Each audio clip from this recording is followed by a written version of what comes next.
Ang napakagandang hapon sa ating lahat mga ka-farmers, mga ka-viewers. So ngayong hapon mag-update lang po tayo no sa ating mag 1 year na talong kung saan dalawang bisis na po ito na iraton.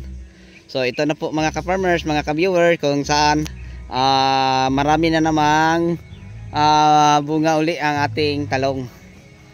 So yung talong na to mga kapwa ko ka-farmers, share ko lang no, mulang na iraton kasi parang pang 27 days na ngayon mulang na iraton.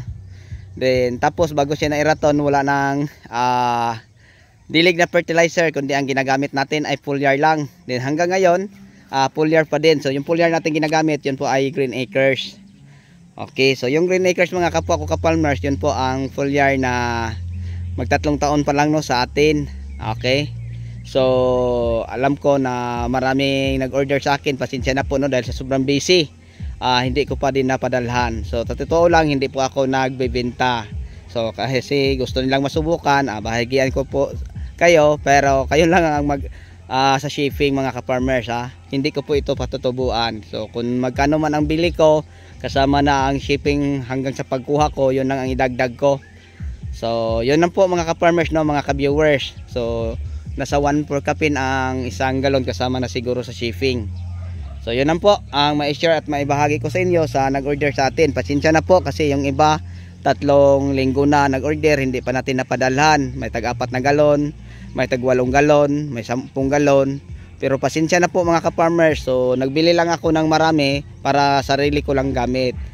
Then yung iba interesadong masubukan nila, wala namang problema. Pero antayin niyo lang ako kasi sobrang busy ko ngayon, kababalik lang sa farm. Kaliwat kanan ang trabaho. Sa ampalaya, sa matatandang talong at saka doon may sakamatis pa tayo na kulang sa tubig, may ampalaya pa doon. So pasensya na po mga ka-farmers no, baka sa susunod na linggo hindi na tayo video busy, mapadalhan na ko na kayo. Then tapos yung pamigay kong sample ipapadala ko din sa inyo no, sa mga solid natin na mga followers, subscribers sa ating munting YouTube channel. Ipapadala ko din sa inyo para ma-try nyo mga ka-farmers, mga ka-viewers. So yung talong na rato natin, kung tingnan natin, sa ngayon marami na tayong mga bungang makikita no. Ayan na tingnan nyo ang bunga So yun na po ang makikita nating mga bunga no, sa puno po ng ating talong.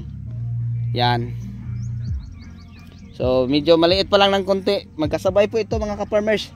Siguro asahan natin to sa susunod na araw ay dadami to at lumaki pa kasi marami pang bulak ang talbos. Yan. So ulitin ko, ang ginagamit lang natin dito mga ka-farmers yung pang control lang sa fruit shoot borer no, yung Proclaim of Tea. Tapos nilagyan lang natin ng Green Acres na foliar fertilizer. So yun lang po ang ating ginagamit din Ayan na po maganda na po ulit kahit isang taon na, 2 bisis pa na iraton. Ayan po no mga ka-farmers, wala nang fertilizer. Ang ginagamit lang natin din ay yung foliar lang na Green Acres.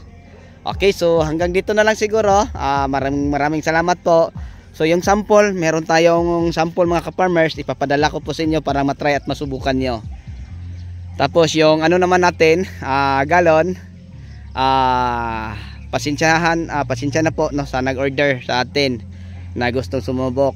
So sa totoo hindi naman ako bibenta or nagtinda ng foliar na yon, kundi parang masubukan nyo, sige bahagian ko lang kayo. Yun lang siguro mga ka-farmers no. Sana nga maintindihan nyo ako dahil sa sobrang busy po. Okay, so sa inyong lahat hanggang dito na lang po. Maraming salamat. Bye bye.